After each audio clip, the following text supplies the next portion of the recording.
नमस्कार दोस्तों, मैं विकास। स्वागत है आपका स्टडी मेरी जिद में।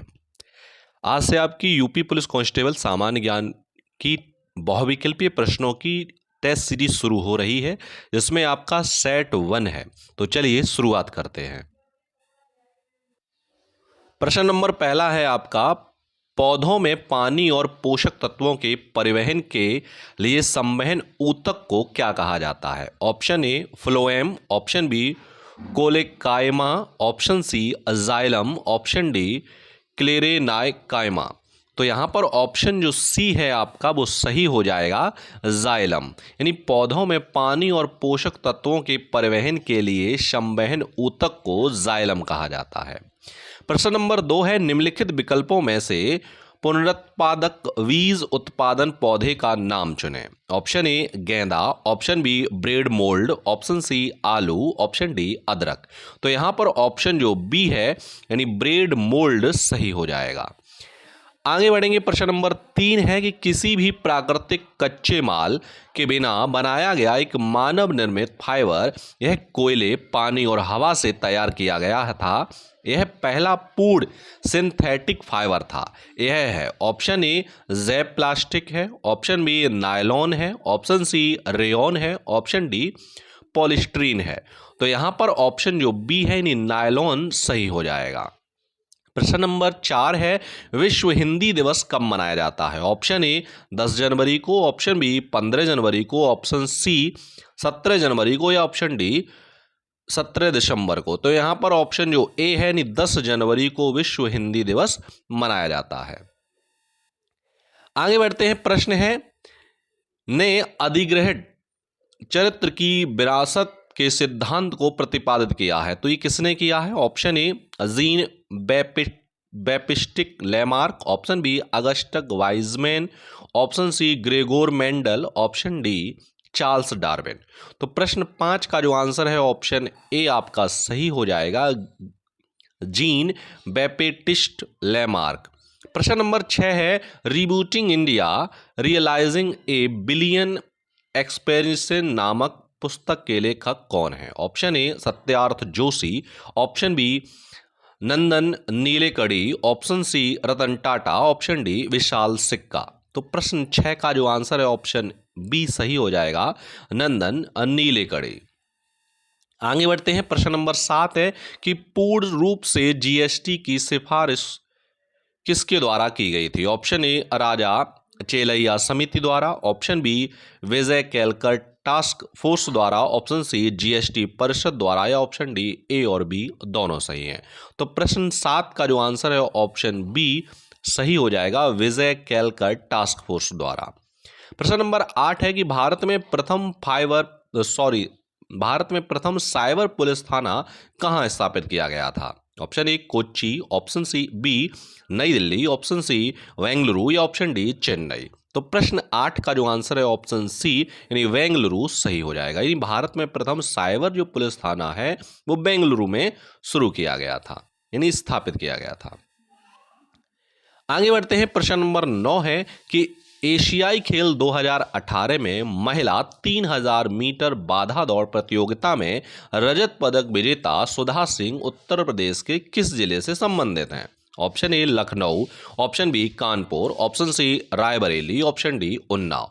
तो प्रश्न 9 का जो आंसर है ऑप्शन सी यानी रायबरेली सही हो जाएगा।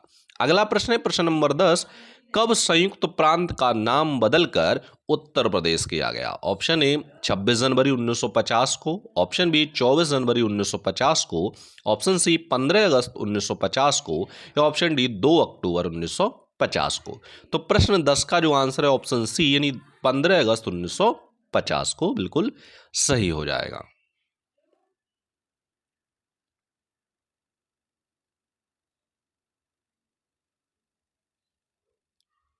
यहाँ पे गड़बड़ लग रहा है, यहाँ पे 15 अगस्त नहीं होगा, यहाँ पे 24 जनवरी 1950 होना चाहिए। ठीक है, सही कर लेना। प्रश्न 11 है, काला नामक चावल की किस्म एक जिला एक उत्पाद योजना के तहत उत्तर प्रदेश जिले से उत्पाद के रूप में चुना गया। Option A Gorakhpur, option B Siddharthnagar, option C Azamgarh, option D Gonda. तो प्रश्न 11 का जो आंसर है ऑप्शन बी यानी सिद्धार्थनगर सही हो जाएगा। प्रश्न 12 है कि सूफी कवि अमीर खुसरो का जन्म उत्तर प्रदेश के किस जिले से हुआ था? Option A Bulandshahr, option B Aligarh, option C Etah, option D Gonda. तो प्रश्न 12 का जो आंसर है ऑप्शन सी यानी एटा सही हो जाए, यानी अमीर खुसरो का जन्म उत्तर प्रदेश के एटा जिले से हुआ था।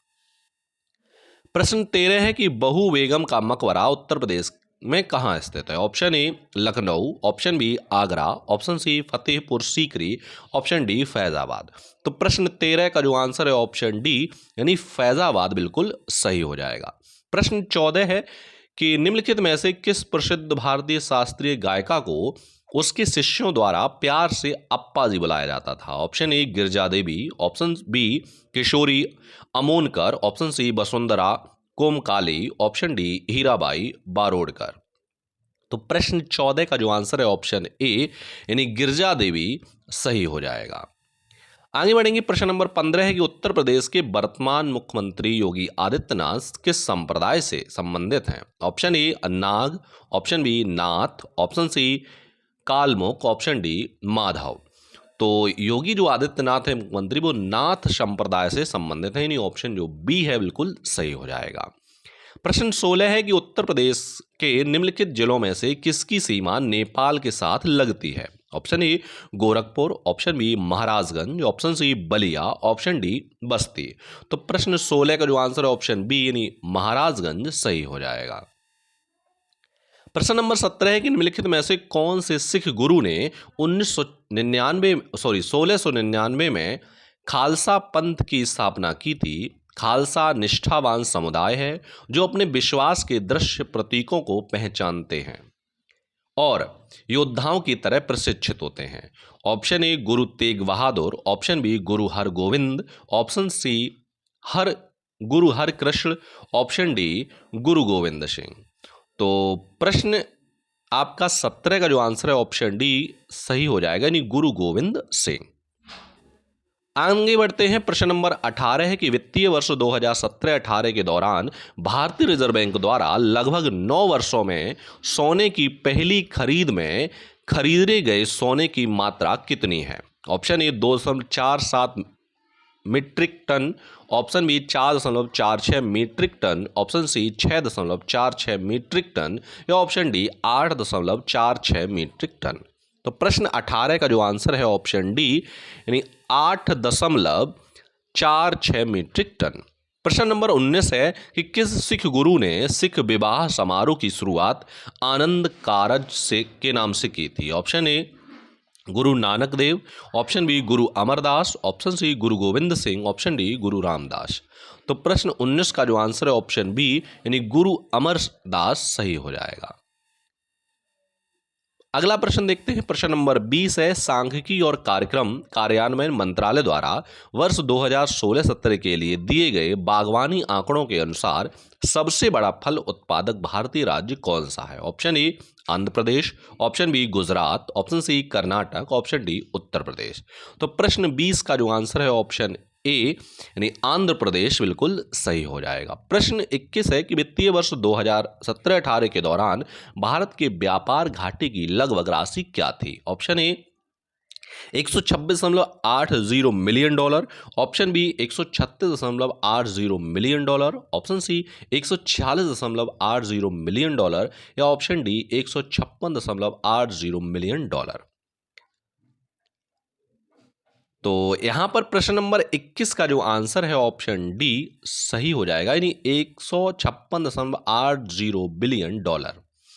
ठीक है, चलिए आगे बढ़ते हैं। प्रश्न नंबर 22 है कि निम्नलिखित में से कौन सा कथन सही है? ऑप्शन ए 1975 में आपातकाल के समय गुलजारी लाल नंदा भारत के प्रधानमंत्री थे, ऑप्शन बी 1975 में आपातकाल के समय इंदिरा गांधी भारत की प्रधानमंत्री थी, ऑप्शन सी 1975 में आपातकाल के समय चरण सिंह भारत के प्रधानमंत्री थे, ऑप्शन डी 1975 में आपातकाल के समय मोरारजी देसाई भारत के प्रधानमंत्री थे। तो प्रश्न 22 का जो आंसर है ऑप्शन बी बिल्कुल सही हो जाएगा, यानी 1975 में आपातकाल के समय इंदिरा गांधी भारत की प्रधानमंत्री थी।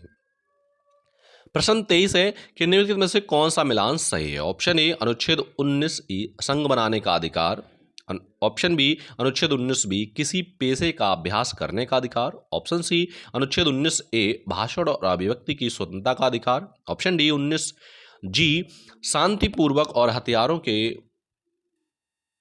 बिना इकट्ठा होने का अधिकार। तो प्रश्न 23 का जो आंसर है ऑप्शन सी बिल्कुल सही है कि 19 ए में भाषण और अभिव्यक्ति की स्वतंत्रता का अधिकार दिया गया है।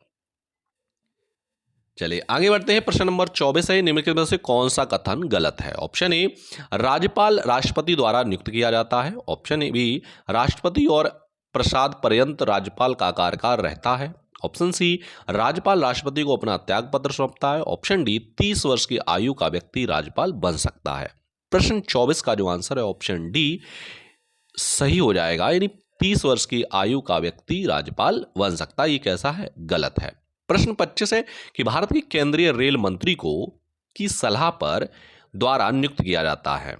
ऑप्शन ए प्रधानमंत्री की सलाह पर, ऑप्शन बी राष्ट्रपति की, ऑप्शन सी राष्ट्रपति की सलाह पर और लोकसभा के अध्यक्ष पर, ऑप्शन डी उपराष्ट्रपति और प्रधानमंत्री। तो प्रश्न 25 का जो आंसर है ऑप्शन ए सही हो जाएगा, यानी भारत के केंद्रीय रेल मंत्री को प्रधानमंत्री की सलाह पर राष्ट्रपति द्वारा नियुक्त किया जाता है। प्रश्न 26 है कि निम्नलिखित कौन सा कथन सही है? ऑप्शन ए जाकिर हुसैन भारत के पहले मुस्लिम राष्ट्रपति थे, ऑप्शन बी मोहम्मद हिदायतुल्लाह भारत के पहले मुस्लिम राष्ट्रपति थे, ऑप्शन सी फरकुद्दीन अली भारत के पहले मुस्लिम राष्ट्रपति थे, या option D APJ Abdul Kalam Bharat के पहले मुस्लिम राष्ट्रपति थे। तो प्रश्न 26 का जो आंसर है ऑप्शन ए बिल्कुल सही हो जाएगा, यानी जाकिर हुसैन भारत के पहले मुस्लिम राष्ट्रपति थे। प्रश्न 27 है, निम्नलिखित में से कौन सी जॉर्डन की राजधानी है? Option A Zarqa, option B Irbid, option C Salt, option D Amman. तो प्रश्न 27 का जो आंसर है ऑप्शन डी अम्मान बिल्कुल सही हो जाएगा। प्रश्न नंबर 28 है कि कौन सी मंगोलिया की मुद्रा है? Option A leu, option B togrog, option C kyat, option D metical. तो प्रश्न 28 का जो आंसर है ऑप्शन बी यानी तोगरोग सही हो जाएगा। प्रश्न नंबर 29 है कि एशिया में तीसरा सबसे अधिक आबादी वाला देश कौन सा है? Option A Iraq, option B Bangladesh, option C Jordan, option D Indonesia. तो प्रश्न 29 का जो आंसर है ऑप्शन डी यानी इंडोनेशिया बिल्कुल सही हो जाएगा। प्रश्न 30 है निम्नलिखित दक्षिणी अमेरिकी राष्ट्रों में से किसमें दक्षिणी अमेरिकी क्षेत्र का सबसे बड़ा वन क्षेत्र है? Option A Guyana, option B Brazil, option C Colombia, option D Ecuador. तो प्रश्न 30 का जो आंसर है ऑप्शन बी यानी ब्राजील बिल्कुल सही हो जाएगा। प्रश्न 31 है निम्नलिखित में से प्रायद्वीपीय भारत की सबसे बड़ी नदी कौन सी है? Option A Mahanadi, option B Godavari, option C Krishna, option D Kaveri. तो प्रश्न 31 का जो आंसर है ऑप्शन बी यानी गोदावरी बिल्कुल सही हो जाएगा। चलिए आगे बढ़ते हैं। प्रश्न नंबर 32 है कि संयुक्त राष्ट्र द्वारा मानवाधिकारों की सार्वभौमिक घोषणा को चिन्हित करने के लिए हर वर्ष किस तिथि को अंतर्राष्ट्रीय मानवाधिकार दिवस मनाया जाता है? ऑप्शन ए 10 सितंबर, ऑप्शन बी 10 अक्टूबर, ऑप्शन डी 10 नवंबर, ऑप्शन डी 10 दिसंबर। तो प्रश्न 32 का जो आंसर है ऑप्शन डी यानी 10 दिसंबर को प्रतिवर्ष क्या मनाया जाता है? मानवाधिकार दिवस मनाया जाता है, अंतर्राष्ट्रीय मानवाधिकार दिवस मनाया जाता है। प्रश्न 33 है कि जुलाई 2018 में अमरनाथ मंदिर की तीर्थ यात्रा करने वाले यात्रियों की सहायता के लिए सीआरपीएफ द्वारा शुरू किए गए मोबाइल सहायता केंद्र का नाम क्या है? ऑप्शन ए दोस्त, ऑप्शन बी साथी, ऑप्शन सी यात्री, ऑप्शन डी मित्र। तो प्रश्न 33 का जो आंसर है ऑप्शन बी यानी साथी बिल्कुल सही हो जाएगा।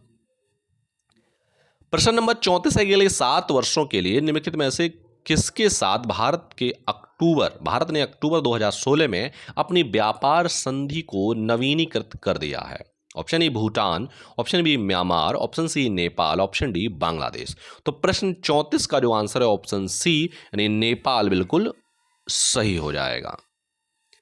आगे बढ़ेंगे। प्रश्न नंबर 35 है एशियाई खेल 2018 में पदक तालिका में शीर्ष पर रहने वाले चीन ने कितने स्वर्ण पदक जीते थे? Option A 102, option B 112, option C 122, option D 132। तो प्रश्न 35 का जो आंसर है ऑप्शन डी यानी 132 सही हो जाएगा। प्रश्न नंबर 36 एक अंतर्राष्ट्रीय न्यायालय किस देश में स्थित है? Option A Netherlands, option B संयुक्त राज्य America, option C United Kingdom, option D Germany. तो प्रश्न 36 का जो आंसर है ऑप्शन ए नीदरलैंड बिल्कुल सही हो जाएगा। आगे बढ़ते हैं। प्रश्न नंबर 37 है कि पेड़ पौधों में निषेचन के बाद अंडाशय परिवर्तित होता है। ऑप्शन ए बीज में, ऑप्शन बी पुष्प केसर में, ऑप्शन डी जायांग में, ऑप्शन डी फल में। तो प्रश्न 37 का जो आंसर है ऑप्शन डी फल में बिल्कुल सही हो जाएगा। और इस वीडियो का लास्ट प्रश्न है प्रश्न नंबर 38, क्षतिग्रस्त CFL और क्लोरोसेंट ट्यूबों का निपटान सुरक्षित रूप से किया जाना चाहिए क्योंकि इनमें वाष्प होती है जो स्वभाव में जहरीली होती है। ऑप्शन ए अमोनिया की, ऑप्शन बी सल्फर डाइऑक्साइड की, ऑप्शन सी नाइट्रोजन ऑक्साइड की, ऑप्शन डी पारे की। तो प्रश्न 38 का जो आंसर है वो आपका ऑप्शन डी यानी पारे की बिल्कुल सही हो जाएगा। तो ये थे आपके टॉप 38 प्रश्न जो आपकी यूपी पुलिस कांस्टेबल परीक्षा के लिए मोस्ट इंपॉर्टेंट हैं। मिलते हैं हम आपको अगले वीडियो में नए प्रश्नों के साथ, तब तक के लिए धन्यवाद।